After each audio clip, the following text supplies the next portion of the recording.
Hey everybody, my next guest right here on the Jim Masters Show, Entertainment Lifestyle Celebrity Talk Show series, is a legend in the voiceover acting business. He's a voiceover artist extraordinaire, renowned, and also an actor. And he's part of the beloved King family. And his cousin is Tina Cole from My Three Sons, who you know has always been a wonderful friend of our show and a great guest. It's extraordinary. We are talking about the one and only Cam Clarke. He is the voice, I think, of everything. Just take a look at your screen. Look at all of those incredible characters. Yes, some of them you know and love so well, like Leonardo from Teenage Mutant Ninja Turtles. Does that bring back a memory or two for you? Absolutely. We'll talk about all these things, but of course, we're going to talk about something else that is big in his life. You know, remember the King family, of course, the beloved King family. I think they rivaled the Osmonds. They were amazing and still are. And we're going to have an opportunity to talk about the King family because they were always a part of the holiday season on television, on ABC and everywhere else for years. He's a part of the King family. Yeah. And also look at all of these other incredible characters that he has voiced. We're going to talk about all of these and so much more. Yep. Rocksteady, of course, and He-Man. Yeah, he is the voice of these extraordinary characters that have been a part of generations of people's lives for such a long time. Metal Gear, of course, Solid Liquid Snake. Here's some more for you, folks. Yes, Kaneda, Alika. Yeah, how about this? Simba. This is just the short list, folks. And Freddie from Barnyard Animals. Yeah, and he even was on Super Password. We'll talk about that. The game shows, you know, we love the game shows here on the series. However, again, Cam Clarke is one of those guys who's prolific in the voiceover industry. He has done so many voices. He loves it. How did it all happen? How did he get into this world? Well, we will tell you about that in just a second. First, we're also going to talk about the King family, the beloved King family, which have been a part of our lives for decades. And he has been celebrating the King family in grand style and really taking a deep dive and sharing it with all of us, how it all got started, how it all came together, and the, you know, years and years of incredible music and entertainment and great, you know, family stories and holidays in this spectacular book that he has penned, which everybody is raving about. It's really a spectacular celebration of everything the King family. It's now they're all here. The King family, over 100 years of entertainment from America's first family of song. It's not only a complete history of the famous King family, but a story of, well, the author, Cam Clarke's life in front of and behind the camera. Now they're all here. The King family is more than just a celebration of television history. It's a family album from one of America's most iconic entertainment families. The King family, of course, been performing together and with solo careers since the 1920s. So if you think it was just when you saw the shows on, you know, the ABC network and everywhere else, when they came to television and they worked with folks like Milton Berle and Ray Bolger and Phyllis Diller and all the rest, so many celebrities, so many friends stopping by. Oh boy. Since the 1920s in vaudeville, radio, musical films of the 1940s, kitschy sci-fi from the 1950s, tours across the country, recordings and musical genres from jazz and big band to Broadway and pop, even cartoons and video games. And there's a reason for the title of the book, which I will let our very special guest, Cam, tell us about. It is fantastic. You're going to love it, folks. And we're going to take you down memory lane with all of these great stories as we welcome a member of the King family to our show. And again, working in television and radio and voice work myself, I also love the fact that I think it's pretty cool that he is one of the renowned voice artists and actors of our time. Cam Clarke joining us here on the show from his lovely home. Thank you very much for joining us, my friend Cam. Welcome to the Jim Masters Show. You actually got Cam Clarke to be on your show? I couldn't believe we had to pull a few strings. We had to promise to, you know, send food and chocolate and some he's holiday got a very gifts. fragile ego, so don't look him in the eye. I'm just gonna Give you that heads up. Okay, we won't look him in the eye. Jim? Instead, we will put He-Man up, huh? We can look He-Man in the eye. How are you? Welcome to our show. It's a pleasure. Thank you. Busy. I'm surprised he's all choked up coming on the Jim Masters. Right? He's waited all his life to be here. Yeah. We've been very blessed to have him here. I'm surprised you probably are before or after this, not in a VO booth doing a script or something, huh? Well, because I'm with you. I'm here with you. What could be more important? You know, that's my mother says the very same thing. You guys, I tell you, you bowl me over. We're celebrating you, Cam, of course, and the fabulous book that you've penned, and also the incredible King family, the iconic King family. I mean, gee, all the years of entertainment. We want to thank you and your wonderful family for all of the laughs, all the joy, all the music that has come our way and is still out there. And of course, your lovely cousin, Tina Cole. We love her. She's been a blessing on our show. We love when we chat with her as well.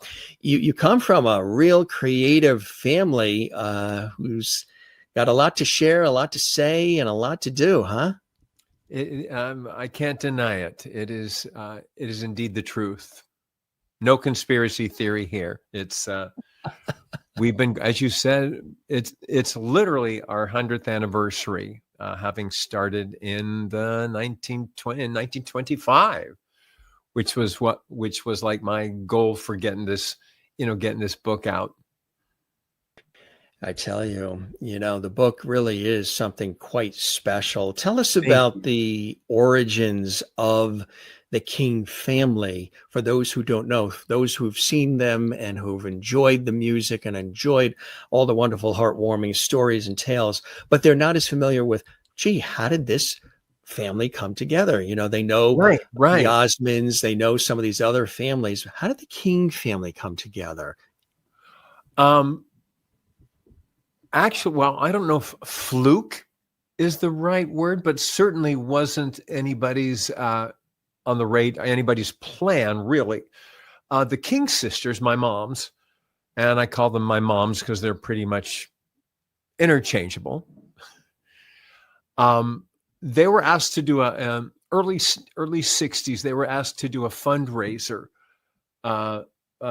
this building fund, and my Aunt Yvonne, and because they were quite successful since the big band days and etc.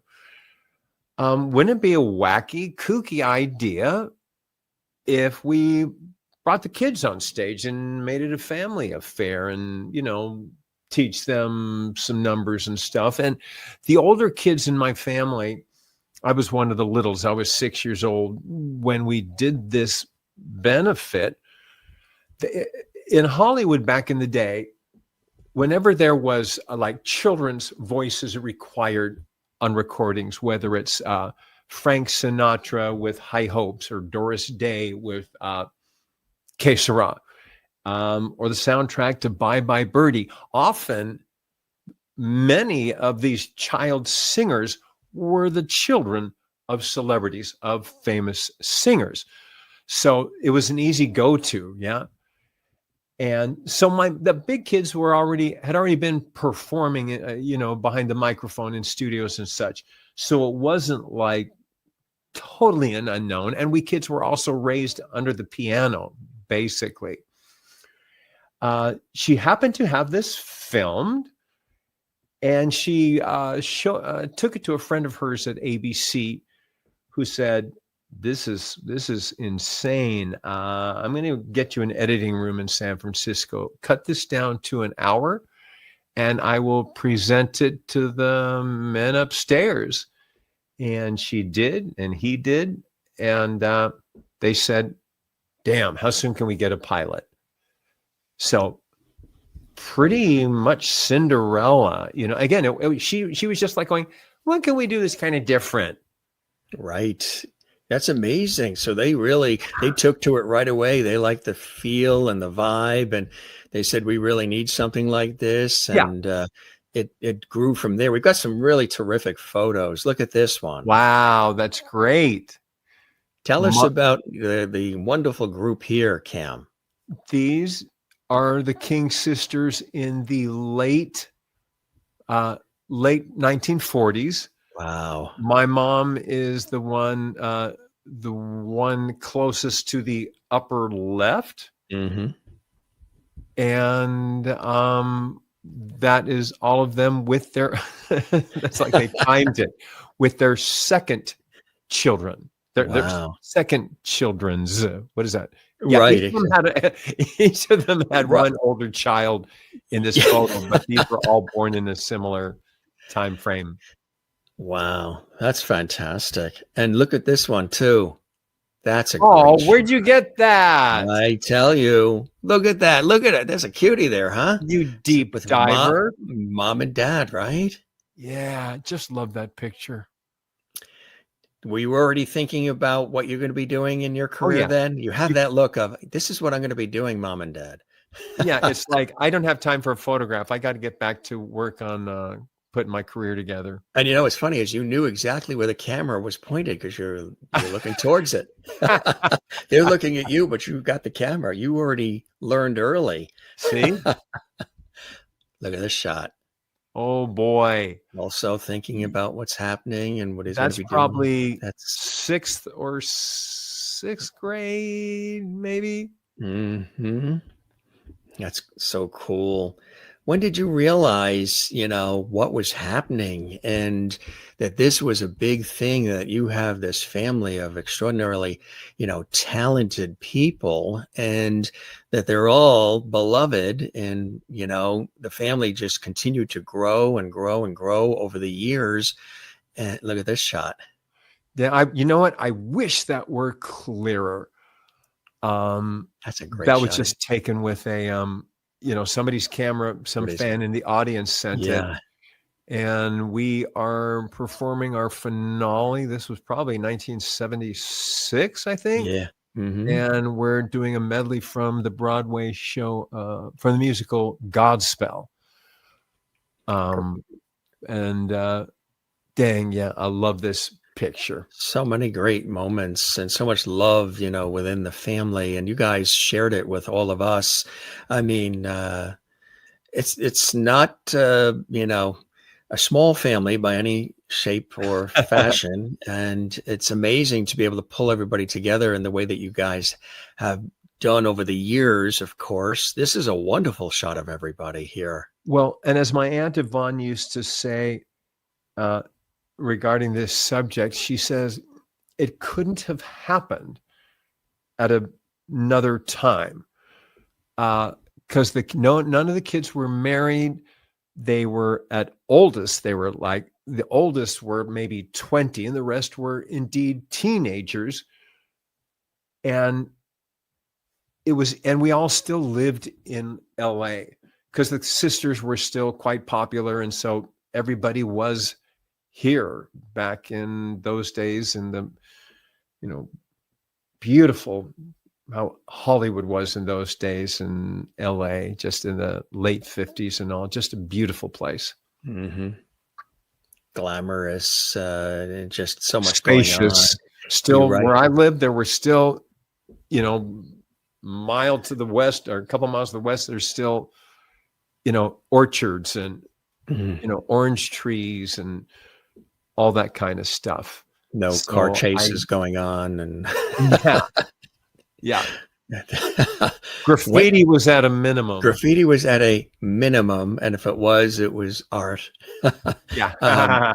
When did it sink in for you that this is an iconic family in music, in television, in entertainment, in Americana, in the way that it is in the lives and hearts and minds of people, Cam? And you've written, we'll talk about the book in just a second, you've lovingly written about this family of yours and all of the people involved and all of what it took to put all of this together in the way that it, takes a village, literally. But when did it sink in for you that, wow, this is something pretty cool that's going on here? Never. Still thinking about that, and wow. No, Is it never. because they're your family? Well, I was 6 years old. I didn't know anything else, and don't all families, sing and whip out the guitars? And it is honestly all I know. So there was no like, wow, look at me, I'm on TV. And we kids, even the older kids, it was, Thanksgiving, that show there, 1967 Thanksgiving special, is where the title of my book comes from. This house that stood in for grandma's beautiful Victorian home out in Camarillo, California, when that was still totally farms and ranches. The title of the book, Now They're All Here, is the only line my grandma ever had on our series. And in that setting, in the opening number, kind of over the river and through the woods kind of vibe, all the families arriving, everybody goes inside, and then a beat goes by, and then one of the little kids runs up the steps. He's late, pecks grandma on the cheek, runs in, and she says, now they're all here. Now they're all here. Kind of a corny title, but nice. What it represents. You know how in movies, we've all held on, we all will recite a line like, we're not in Kansas anymore, or I'll have what she's having, or frankly, Scarlett. And we work those in, to our vernacular. Likewise, within my family, now they're all here, along with other lines, inevitably would be said when the last person arrives at some family function. So it has a deep meaning on multiple levels. What was it like, being a kid and being on set, seeing the lights, the camera, the producers, the directors, the family, everybody in wardrobe, and all that it had to take?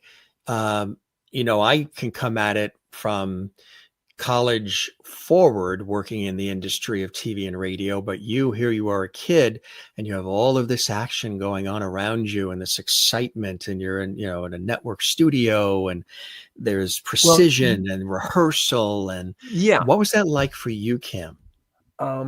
Pretty freaking amazing. Although it was, when people say, oh, what was that like when you got this thing? That isn't a thing, because as I said, we didn't know any different. However, being that age, I went to studio school, which was all we kids, which is literally next door to the theater where we taped.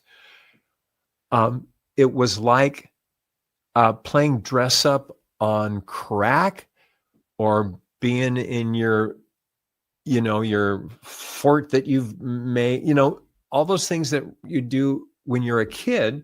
You're rehearsing and you're in your street clothes and you're in the rehearsal hall, and there's just tape marks on the ground where this is where this wall is and this is where this tree is going to be. And then you show up like the 2 days before taping, and it's like magic. All these magical sets have appeared, and it's like, did I will this into being? In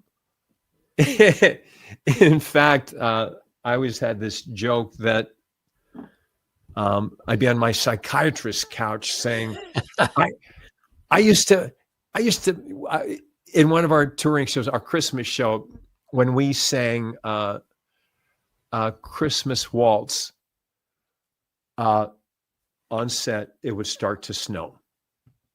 And in my little brain, I thought I had, if not something to do with it, I knew this was how things went.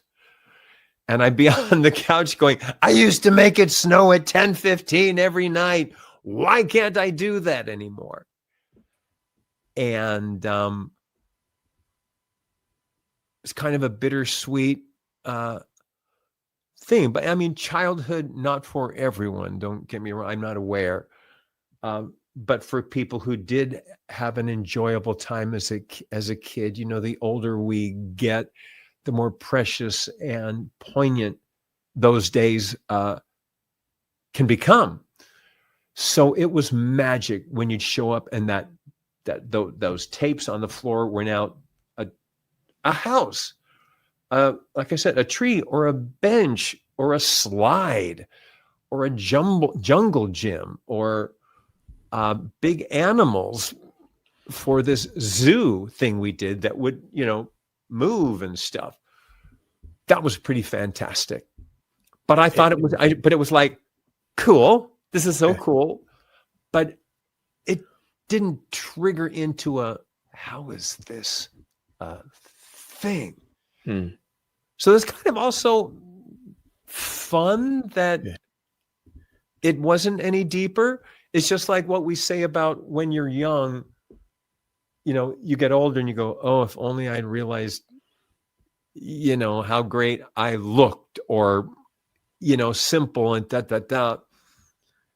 And you can respond saying, if you knew those things, it wouldn't be exactly what it is that you are longing for. Right. If you were concerned about, oh, these are the good old days, these are the good times, hang on to this, you wouldn't have been free to be so spontaneous or earnest or whatever things superpowers you're able to have when you are unaware of the big picture or time or any of that.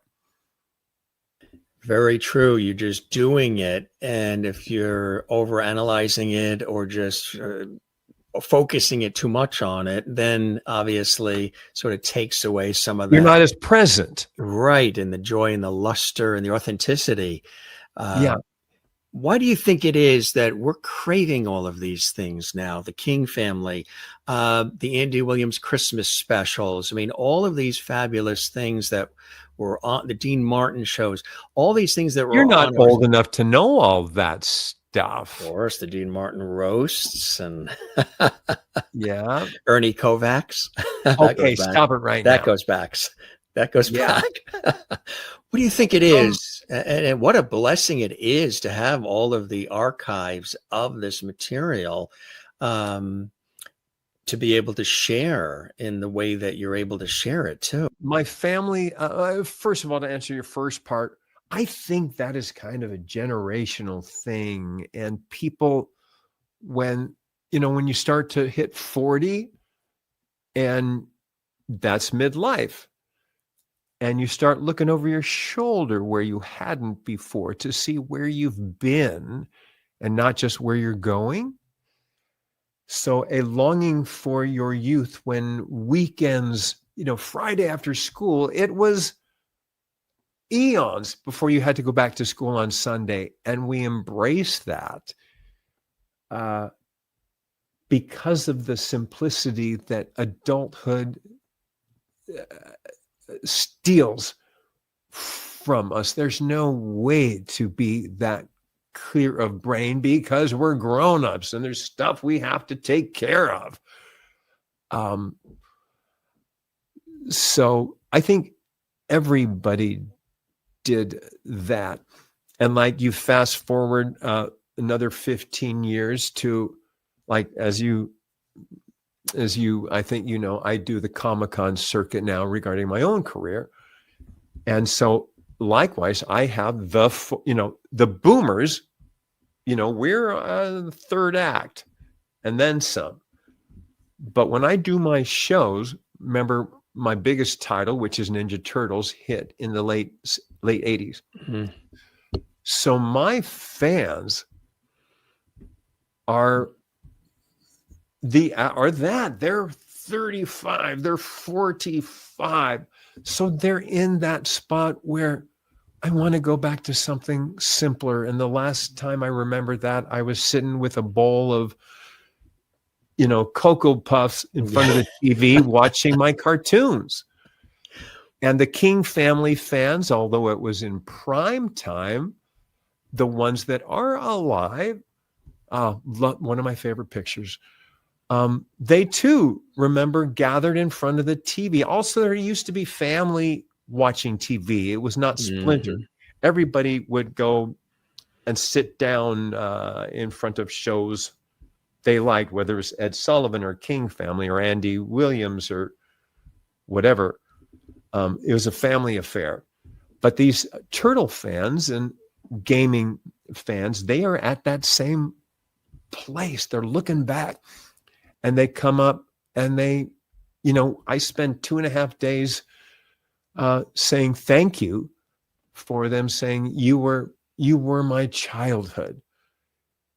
And what greater compliment can you say that? And even when a person has not had a great childhood, and this goes with my family as well, we all know that in Hollywood, escapism is one of the, as I said before, I love to use the expression superpower.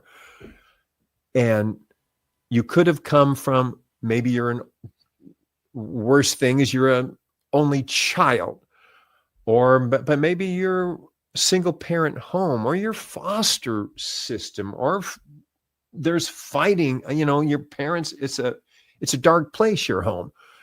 Yet whether it was the family or turtles, you're escaping. And the turtles, I didn't have any siblings, and so you were like my brothers. I didn't have a dad, and Leonardo, you were the leader, and you taught me right from wrong. I'm paraphrasing and all, but true. Yes, exactly. And King Family too would go, you just look like you so loved each other. And to be honest, what we did on stage, we did at home. We would sing like this. There were parties that were about music. My mom's in the Hollywood music crowd, and back in the day, performers would have parties where they stand around the piano or whatever, and it was just a regular thing, and we just brought up onto the stage what we were already doing. Which is really amazing. And then touring the country too. I mean, from television to being in the studio recording to touring, must have been really intense, huh? Yeah. And I remember my mom, when you have a small crowd, there's going to be rooms when you can hear a pin drop, and not because everybody's so entrenched, but because this small crowd. And my mom would tell me this story of when they were playing in Vegas in the lounges, which would be open to the casino as opposed to in, the main room. She goes, we're doing a set at 1 a.m. and there's 2 drunken Shriners sitting out there, and you hear this while you're singing. The custodians are vacuuming while they're singing. It forms it forms a lot of your humility, and show must go on. And some of the smoke and mirrors sort of goes away. Totally goes away. Which, it's. But again, when you really look at the body of work and the people that you guys have had a chance to, the King family have had a chance to work with, time with somebody iconic like Phyllis Diller. Great number the women in the family did with her on the Hollywood Palace. Yes. They wrote a little ditty about Phyllis Diller's charm and beauty school. Right. And all the King women, I mean, Phyllis's hair is insanely tame in this. In that one, photo. Right. That looks like a sweet. I miss her. Normally it looks like she stuck her finger in the wall. Just like. And so they ratted out all the King women's hair for this clip. So all the moms, all the daughters are like, and they did this adorable number about Phyllis's beauty school. And then for us kids to sing Follow the Yellow Brick Road with Ray Bolger, again, we appreciated it now. We appreciate it now. Ah, look at you. Did you have that prepped, or did you just have magic fingers? Had it ready to go. I did my Wow, I didn't even know. did I'm doing a good lead-in for this. for this. Did my And research. Yeah. yeah, and it's just what we did. I knew who he was, but it was, it wasn't special. It's what we did. But as adults, it is not lost on us, these Yeah. opportunities and these special connections to sing with that friggin' icon, Mhm. sing that song. That song from Wizard of Who needs Oz. Kevin Bacon to be 7 degrees? I got 1 degree separation from everyone, and it's crazy. And I remain a fan Mhm. of, Of all of these people. yeah, Milton Berle and Something to Do with Apples. yes, that was a really cute sketch too, where whatever he's saying, whatever elements were in the song, like "Don't Sit on Apple Trees," people would, Right.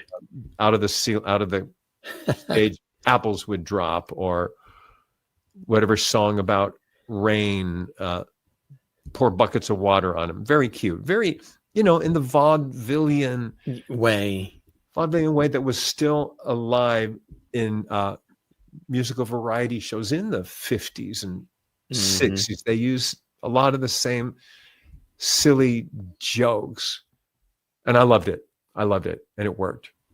Take My Wife, Please. Yes. Exactly. Everybody was stealing everybody else's jokes. Yeah.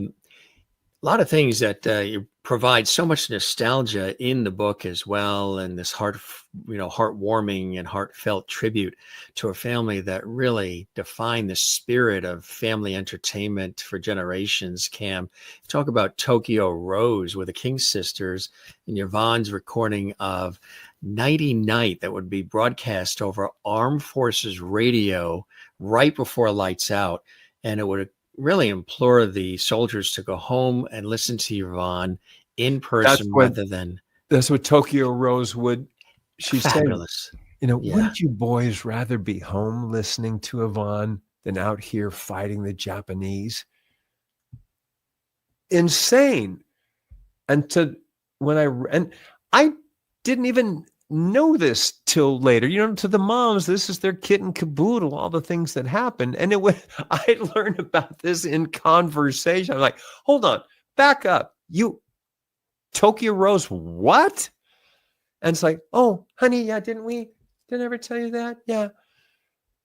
So that's really something monumental and memorable too. Also, you talking about tales of doing backups as children for some other legendary performers like Tex Ritter and the Chipmunks, Doris Day, chatting with Glenn Campbell on record dates. We had Debbie Campbell, Glenn's daughter, on, and she was fantastic. But you get this from these older kids who were in the children's chorus in the book. You get a perspective of these celebs that they were not hanging out, but in the studio with for hours and hours. Their tape, my cousin Zan talks a lot about being with these people and how Tex Ritter really couldn't read and really couldn't sing, and he would have to have, believe it or not, everything drummed into him, and how that Glenn Campbell was so fun with the kids. He'd sit with them between take, and he wasn't even who they were recording for. He was just part of the wrecking crew. Oh my God. And he's on the session and he's playing with the kids. And Doris Day, who was rather cool and shy, and one of my cousins was not on the session, but she came to watch, and Doris wouldn't allow that. Cousin Kathy had to sit out in the waiting room, and only the kids performing were able to be in there. So that's a side of it that only children, can share from that smaller perspective, that cleaner, more visceral than a grown-up. Absolutely right. Visceral. That's a good word. Nobody One knows of how my to ever favorites. spell it, but it's a good word. VISC. Vis, ERAL. You got it. I'm a horrible speller. And sometimes when I do spell check, it's like, I got nothing, Cam. You're going to have to get a little closer to the real word because I have no idea what you're asking of me. Dick Martin, of course, Ronan Martin's Laughing and so much joy he brought to us over the years, dated your mom until she married your dad, Robert Clarke. Tell us about that story. You mentioned that a little bit in there as well. And of course, Lex Azevedo was a wonderful arranger, composer, musician of so much music over the years. I was telling Cam that I have a huge collection of his music. If you didn't know, and you're, a music aficionado, Lex is in the lexicon as well with the King family. It's really extraordinary. But Dick Martin coming into play. Tell us about that. Mom was a widow, and she had 2 sons. Their dad died when Ricky was about 5 and Lex was about 10, hence the different last names. She was dating Dick. And again, I only knew this because I auditioned for Lynn Redgrave had a sitcom called, I think it was called House Calls, maybe. Don't remember the exact title. But I had my first audition with the casting director, and I got, sent up to producer and director. And I go, "Ooh, look, Dick Martin is directing this episode." I don't know the connection. Dick is the one who tells me after the audition, by the way, I used to date your mom. And I'm like, Mom, how do I not know this? And the story goes that Mom met my dad on a blind date, but she was seeing Dick at the time. And even when she started, she changed over full time to my dad, Dick, now this is love or something. He would, excuse me, he would babysit my big brothers while Mom was out on a date with Dad. Who does that? Gets it choked up just thinking about it, huh? And when Mom said, "Hey, kids, that talk that parents have to have, I'm getting married." And of course, they knew Bob by now. And so he's going to be moving in, that whole thing for kids. And Ricky, who was the younger of the 2, said, "Can Dick move in too?" And I've just always howled at that innocent notion of, let's all be a family. That would be an episode of Days of Our Lives or Guiding Light. Right? After dark. After Edge of Night. Yes. That is funny. The World's Fair in 65, too. The King family visiting, hosted by Clairol, inside the pavilion. One could choose which shade of King done family. Your homework to no end, my friend. What blonde shade you would like to be? Tell us about that. That was cool. We had, whatever day, 1965 in the summer, it was called King Family Day at the World's Fair. And as you said, Clairol had a pavilion. And that day, they told all the ladies, because no men were allowed, that they could come in and choose their favorite shade of King blonde.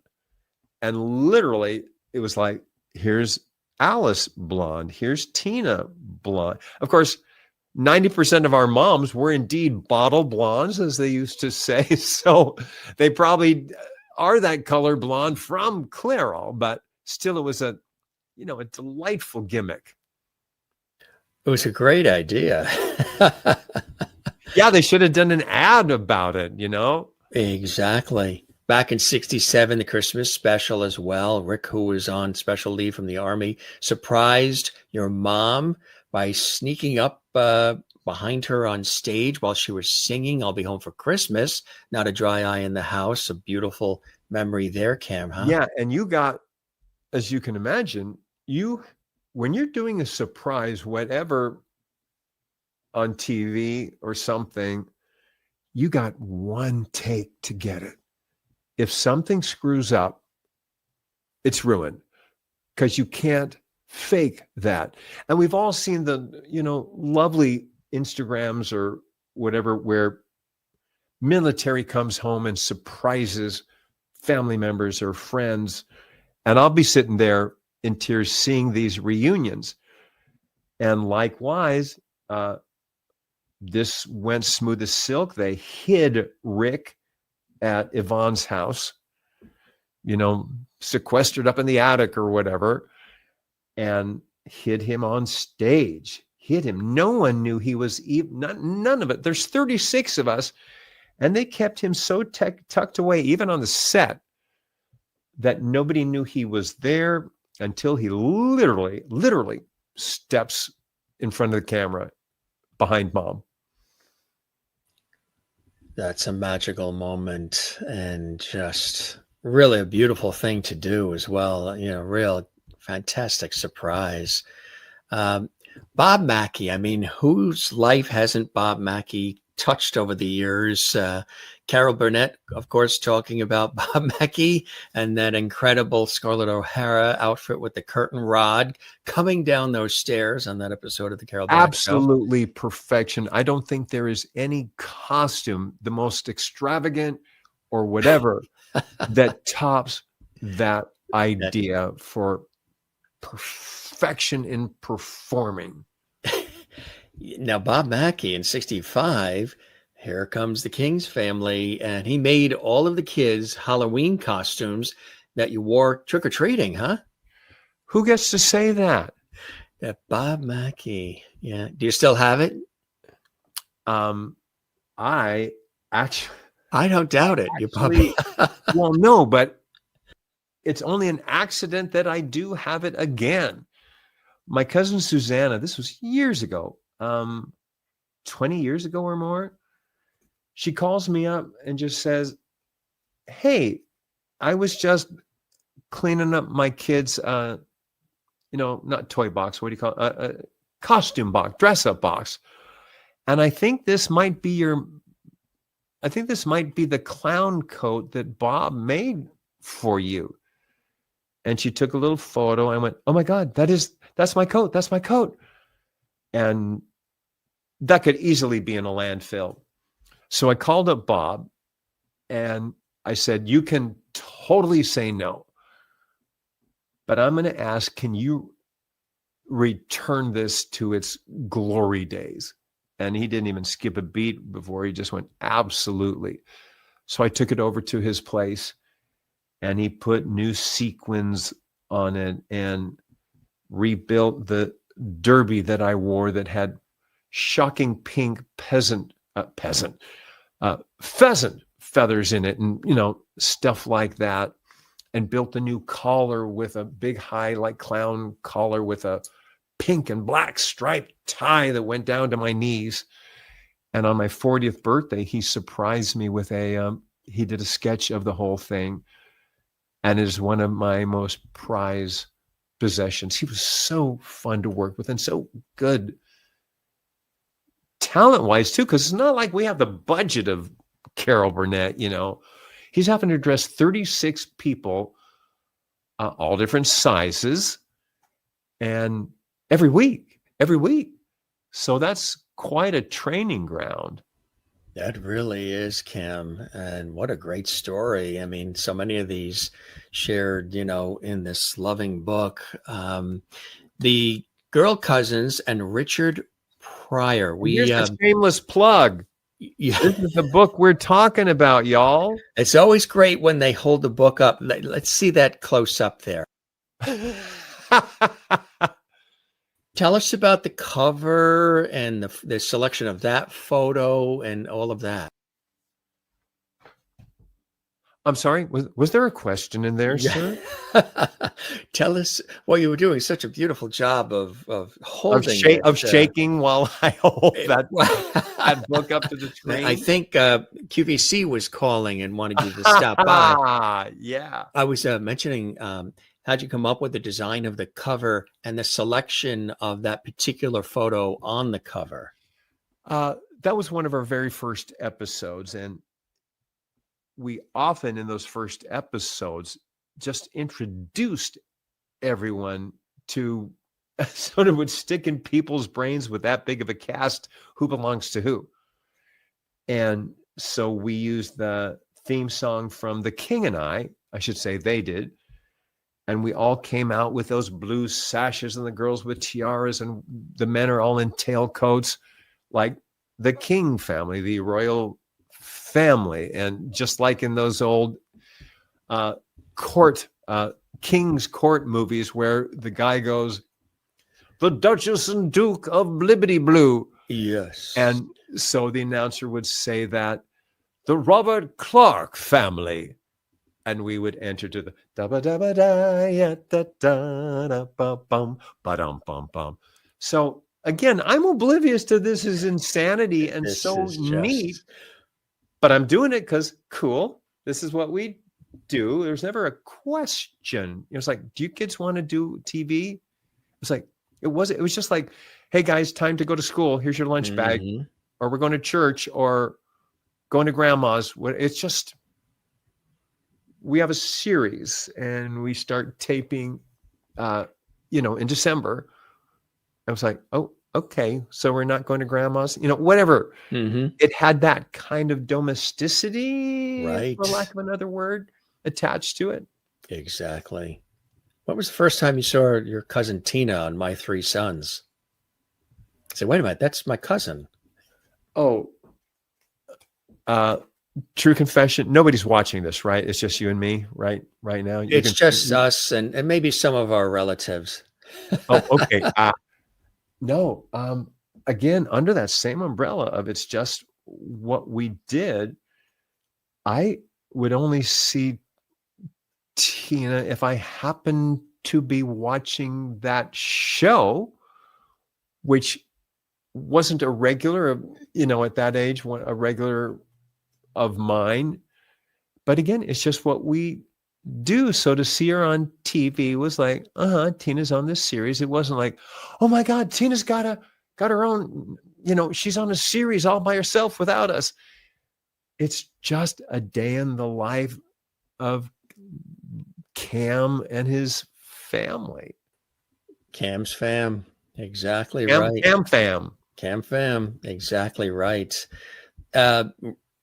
We're friends with Richard Pryor's daughter, Rain, and Richard Pryor Jr. They're dear friends, and they've been guests on the Jim Master Show as well. And there is the girl cousins and Richard Pryor, 5 blonde girls tooling around town together with Richard in the mid-60s, turning a lot of heads. Tell us about this. Well, that's kind of it. They were on a series. Scavenger hunts.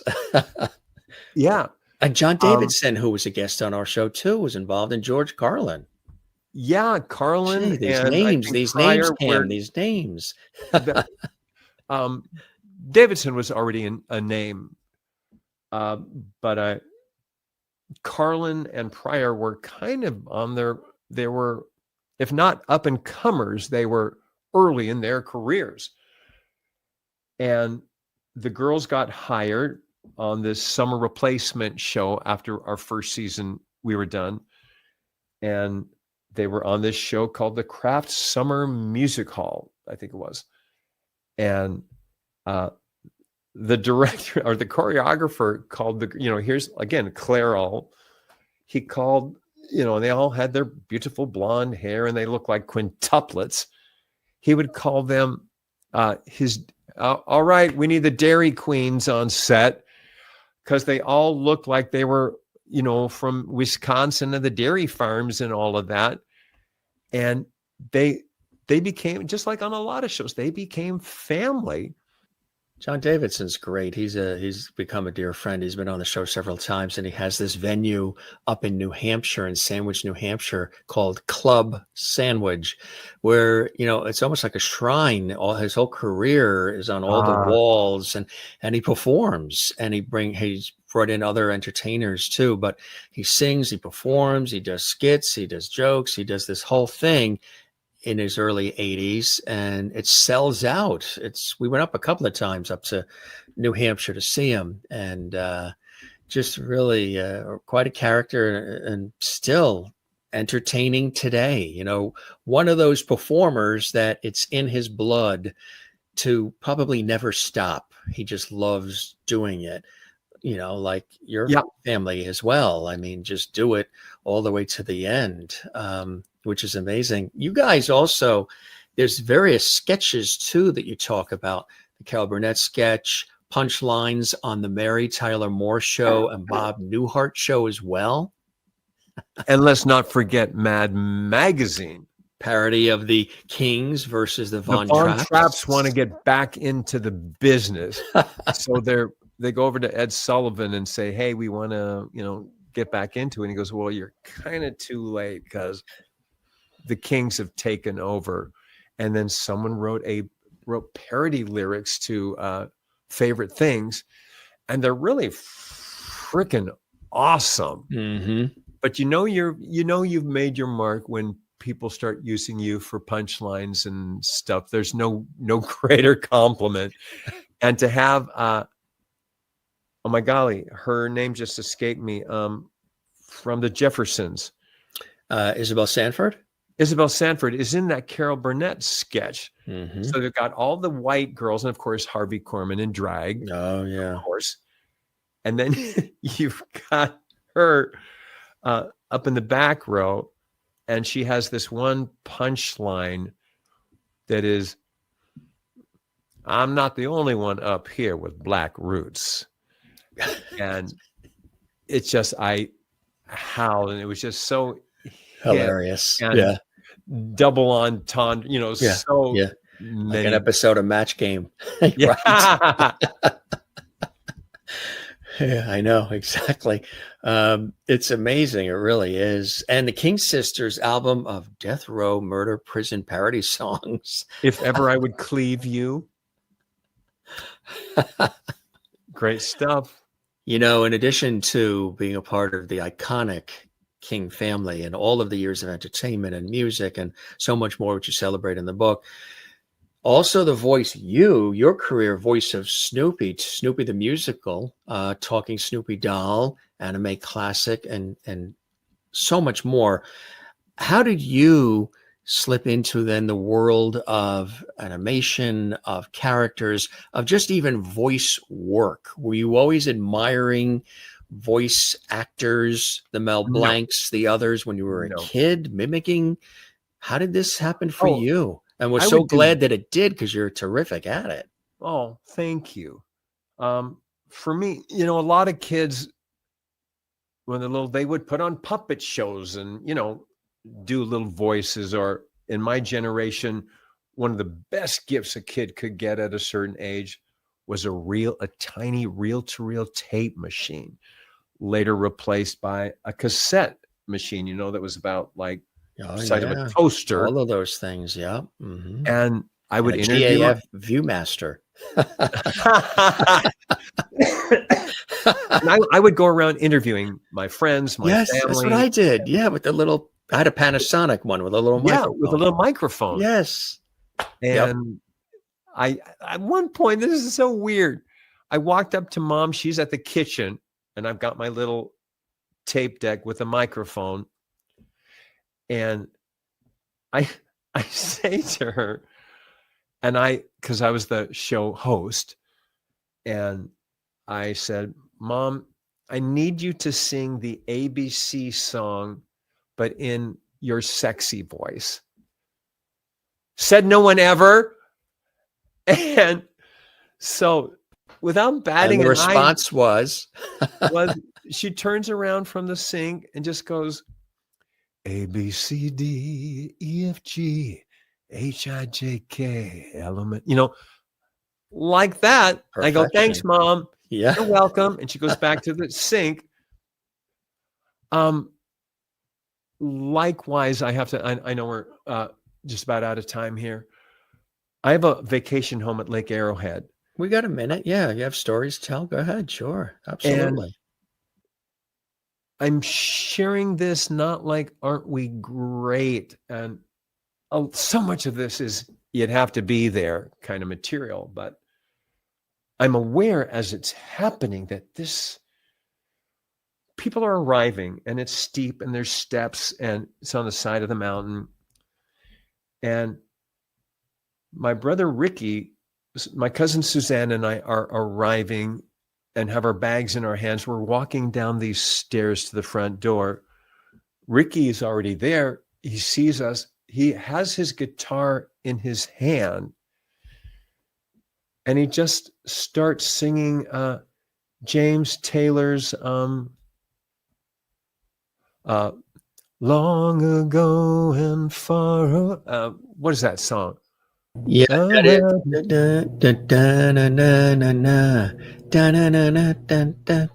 Yeah. Yeah. Just this beautiful ballad on the guitar and Suzanne and I, we just stop. Nobody says anything. He stops midway up the stairs. We stop midway down. He keeps singing this song. Dang it, I can't remember the name. And she and I just start doing the backups. And we do about a verse of that, and we sing in harmony the backups. Nothing is said, not even, oh, how fun. And then we just keep walking, go in, drop our bags down, and Ricky goes on up top to the street level. That is the title of the song, Long Ago and Far Away. Yes. Yeah. Long ago and far away. What does his waiting game? What did I love? And Joni Mitchell does the backups on that. And Suzanne and I just launched into the Joni Mitchell part. And then you just keep walking to put your bags in the room, in the house. Nothing is said, but you know it happened. And after it happens, you go, oh, yeah, that's the thing we do. And there's no thought to it. It just falls out. So then again, for it to slide into you doing all of these incredible characters and all of these voices. Oh yeah, you asked me. I started. Yeah. After the show was over, my brother got a job. He worked at Warner Brothers in post-production. And there's an arena of voiceover called looping, which is on all TV shows and movies, a lot of the vocals are put in after the fact, whether it's fight grunts or, 1 Item 40, we have your suspect on Route 9, please respond. Hospital pages, football announcers, sex scenes, zombies, whatever it is, that's laid in post. I started working for him in that.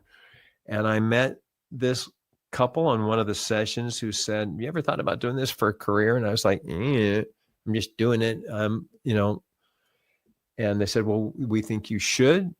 They introduced me to an agent who took me, set me up with classes, and I just never looked back. I mean, it's amazing that trajectory is the way it all played out for you. What was the very first big, you're famous for the role of Leonardo in the original Teenage Mutant Ninja Turtles, but what was the very first thing that really got the ball rolling, the first role that you got to take on? Was it that one, or were there others before? Oh, I was working long before that, and it doesn't really play that way like the show makes you an aha. It's just within the community, the various directors and producers, you go on auditions and you start booking them, but it's not because you are Leonardo or because you are Simba. You just get this body of work and people start passing you around, Well, wait till you see what happens after you're on the Jim Masters show, Cam. Yeah, right? It's going to be extraordinary. You won't be able to handle it. You'll have to get an assistant. So there were opportunities. Were you just doing regular commercial voiceovers, narrations first? All of it. No, All of it, all of yeah. it simultaneously. Commercials, narration, animation, dubbing, all of it. Did you have people that you admired? Like for me, there were some other folks too, in addition to your amazing work, that were of the announcer ilk, the booth announcers, the staff announcers you'd hear on television and on radio, the Ernie Andersons from ABC and, Eyewitness News and like those kinds of sounds too, I always admired as well. Were there those in the industry that you grew to admire, some other voiceover people, announcers, people who had sort of paved the way earlier? Oh, is there a question in there? What is your question? We're going to reloop. So, like for me, working in television radio, there are various people who I've also admired. I admire your work. I see what you're saying. And so there were announcers like, the guy that would say, "This is CBS," or Ernie Anderson In from a ABC. world. In a world. Ernie Anderson from ABC, The Love Boat, all of those kinds of things. Were there people like that for you that you sorry admire? to burst your bubble, but just like I've never stopped working since I was 6. Amazing, And right? in voiceover, I know I'm good. There, I've said it. I knew I was good because people are hiring me. He is right. I will second that. He is good. Yeah, right. I paid him $5 for that. So meeting these other talented people, there wasn't an admiration. Because you're doing what they're doing. I'm working with these guys. They're really good. Man, on that animation thing, to be with so-and-so, she really, knocked that out of the park. So cool. I'm just surrounded by talent of which I knew I was one. Sorry, folks, if that comes off in a egotistical way. You're focused on the job at hand, focused on what you have to do. And if you don't think you're good, it can affect your success. Right. I had proof that I was because people kept calling, and it didn't become an ego thing. It just, this is not what I do. And why would it be otherwise? And Ernie Anderson, damn, kick-ass voice of God. Right. But that's as far as it went because I got to go to a session, Right. Exactly. Right. Exactly. When you, with voicing characters like Leonardo from Teenage, is it, for the folks who aren't familiar how all of this works, read it this way, say it this way, following the director, do you get any input opportunities into how you feel the character would sound in various scenarios, various roles? These are just a few of the many, folks. But it was always very collaborative, and it's not like you had to have permission. Right. It was like, you do it and the director would say, okay, try it like this. And then you'd go, oh, hey, I have one more option I'd like to show you. And they go, okay. So very collaborative, not anything deeper or more dramatic than, being under the car and hand me the wrench, we're cooking dinner and, hey, let me try that. Don't put that in yet. Let's try it this way. Oh, okay. So it was ensemble. So no real drama. Right. There. Exactly. Right. If you have something to kick in as far as an idea, they easily will listen to you and write exactly, which is terrific. It's a great atmosphere to be working in, to have those opportunities. Killer. Do you, some people, when they either create characters or they create characters in their own way, they get very close to the character. They root for the character. Are you close to the characters that you have voiced? Did they feel almost like, children in a way too? Sometimes when people write a book and they have characters in the book, they're very close to those characters and they almost treat them like their family, like their kids. Do you get close? I do know there were voices that I loved doing more than others. Yeah. And it doesn't necessarily mean it's one of the most popular, but I would have the most fun with them.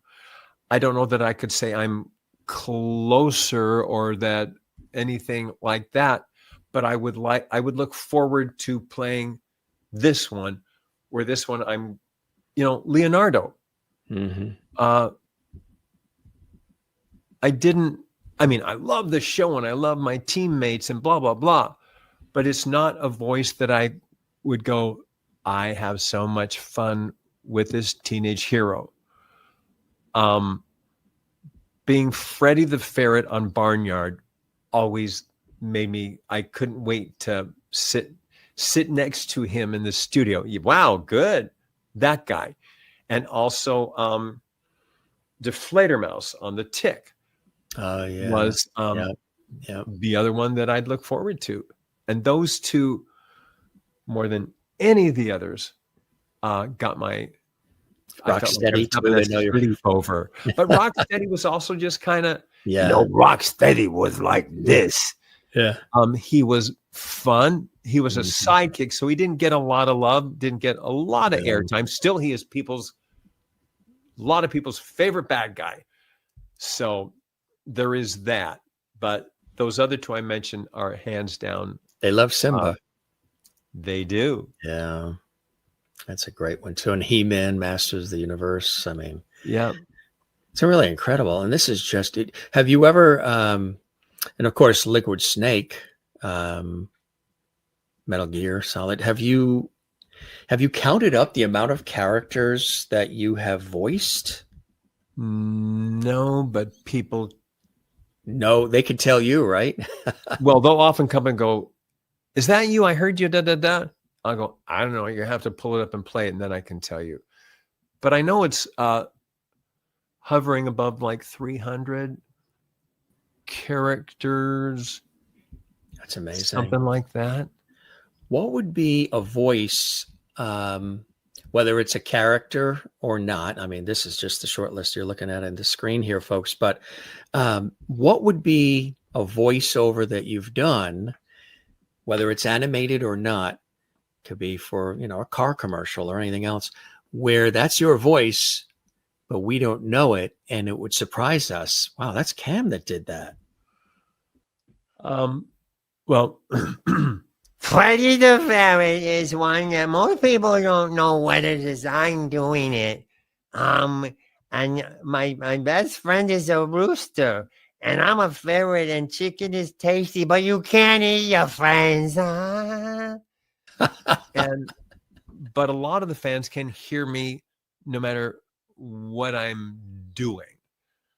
I did a couple of spots for the California Milk Board, and I'd seen their campaign. It's a very sexy, sporty thing.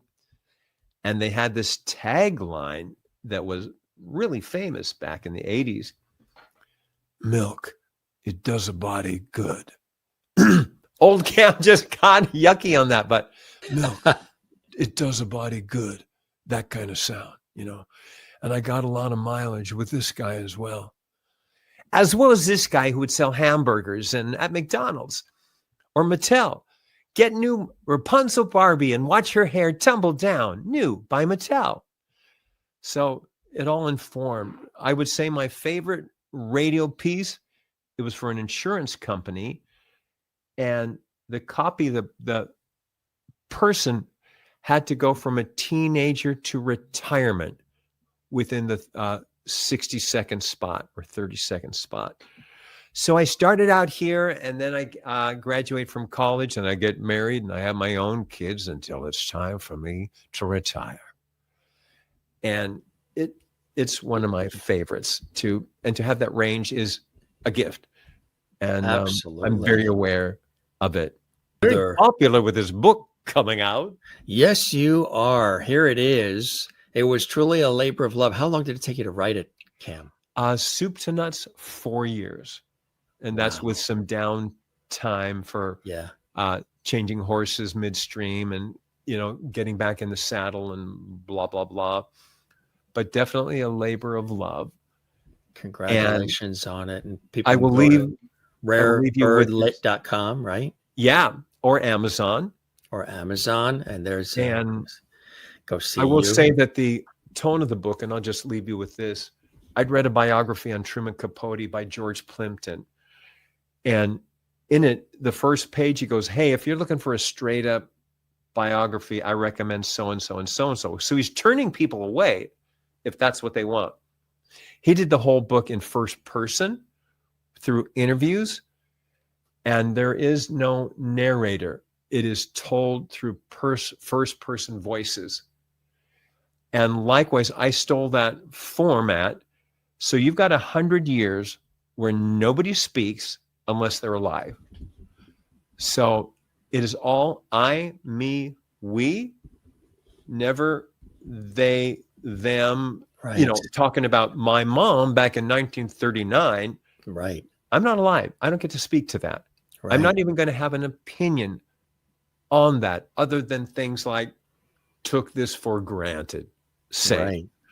But you have all these, and the moms had diaries and journals and letters that I combed through, and all the kids added new stuff for me, and interviews of, you know, that my dad did or Alvino Ray did, and, you know, from magazines and such. So you have a century all spoken in first person, which, thank you, George Plimpton, wherever you are, for that idea. And I want to thank you for having me on, Mr. Jim. The pleasure is mine. And look at that. The apple does not fall far from the tree. There he is with his dad, Cam. And my dad in his boxers. That's not his costume. I'm supposed to be in shorts. And that's just, we're twins. Our very special guest is the iconic and award-winning veteran voice artist, actor, and member of the King family, Cam Clarke, here on the Jim Masters Show. A real pleasure and an honor to have you here, Cam. Come see us again. I know it's a busy time for you. The book is out. Congratulations on the book. Thank you. And I really hope. Great interviewer. Those, you know your stuff. You're prepared, son. I appreciate that. Before we go, real quick, when I was 7 years old, you're talking about family. When I was 7 years old, my father told me this sage advice. He goes, I'm the fifth James. So he has always used Jim at the time, and I was Jimmy when I was a kid. So he goes, Jimmy, always remember this. When somebody says something kind or nice to you, always make sure to thank them for those kind and nice words. It's really important to do that. Then ask them to please put those words in writing and address it management. I like your dad. That's it. My Irish dad from New York City. Thanks, Cam, for the time. I know you're busy. I appreciate the wit and wisdom and all the time. And I hope you enjoy the time with me as much as I absolutely have with you. It's been terrific. It's been great. Thank you for having me on. The pleasure is mine. Congratulations on everything. And we'll see you again soon, my friend. Okay? Okay. Happy Thanksgiving, everybody. You too. Yeah. What would be a King family wish for all of our viewers on the Jim Masters Show, coming from Cam himself? Oh, golly. Now I'm on the spot. A wish. I'll be home for Christmas. What's that? I'll be home for Christmas. Yeah, I wish you can all be home for Christmas. And I hope your Thanksgiving is free of conflict. We live in a world, and we're not going in there, but where stress is high and stuff. And remember to breathe, and remember to love, and remember to take care of each other and be present. Really amazing. Are you sure we're not cousins? Because I end my shows, this series, in a similar way with similar wording. I don't know. There's something here, Cam. I think, well, we were raised by loving family, and I think that's where it started, and we're carrying it through. So, and we're enjoying beautiful work that we do in these industries, and it shows through. So you go play and have some more fun. Thanks again for joining us, my friend. A real pleasure. Come see us again, okay? And say hi to Tina when she shows up. She's driving. That's right. Should be give her here a big hug from Jim. Give her a big hug from Jim Masters here. We would And absolutely my friend love to Pam have her. Roylance was just with you. Yes. Yes, she's fantastic, isn't She she? sang your praises. She's a friend of mine way back from college. When Tina was on, Oh. we did it. We did a 5th anniversary several months ago, celebrating the show, and she was so kind. She did this. Hi, Jim Masters. Tina Cole here in front of the Lincoln Civic Auditorium with the Lincoln Theater Company. We're doing our last performance of Death of a Salesman. Had to get that plug in. Anyway, thank you for 5 years of amazing interviews. I want to wish you all the best. You are the best. So cool. Aw. Cousin Tina. Yeah. We love her. And you're a part of the Jim Master Show Lovity family now, Cam. Okay. Thank you so much. I accept the adoption. All right. You be well. You take care, and we'll talk soon. Okay. All right. Thank you so much. Thank you, sir. Take care. Bye. Cam Clarke, what an incredible background, huh? And a great guy, a super talent. There was Tina Cole, of course, yes, brilliant actress and singer and performer, My Three Sons, that wonderful book she wrote. She's been a guest on our show several times. Matter of fact, if you haven't seen the episodes with Tina, she's been with us several times. Check them out. It's all archived on our YouTube channel, Jim Masters TV. Cam Clarke, again, a member of the beloved King family, all those years, great stories. We were just scratching the surface of the many stories. These are just some of the characters he has voiced, iconic characters in animation and so much more. Leonardo, of course, from Teenage Mutant Ninja Turtles and He-Man, Masters of the Universe, and from Robotech. This is Rocksteady. Of course, that. So many of them that just on and on and on. And of course, Kaneda, Akira, and I should have you guys guess who's who, right? Liquid Snake and Simba, and some great commentary about Freddy from Barnyard Animals. And also, I didn't get a chance to ask him about this, but there he is on the right when he was on Super Password. He's done it all, gang, huh? A great guy, Cam Clarke, from a fantastic family. And there he is with his characters, an extraordinary voice actor, voice artist. And the book is all about the legendary King family. If you know the Osmonds and all the others, you will remember the King family. Or if you're learning about the King family for the first time, this book is a definitive look at the King family, which is quite amazing because the years of music has been extraordinary. As I mentioned, the King family defined Christmas entertainment, and now they're all here. The King family, over 100 years of entertainment from America's first family of song, is not only this complete history of the famous King family, but a story of our special guest, Cam Clarke's life in front of and behind the camera. The title of the book, as he mentioned, is from the only line Grandma Pearl ever had during the run of the television series, gathering all the family members arriving at Grandma's house, the 1967 Thanksgiving special, The Visual Journey, bringing life to moments defined the King's family career on stage and off. And through the behind-the-scenes photos and personal anecdotes and journals, reaching back to the early 20th century, readers experience a glimpse of the family's musical legacy. Now they're all here, the King family. Really amazing. Some great stories. That's the book there. You can go to Amazon, as he mentioned as well, and also rarebirdlit.com. And Cam Clarke.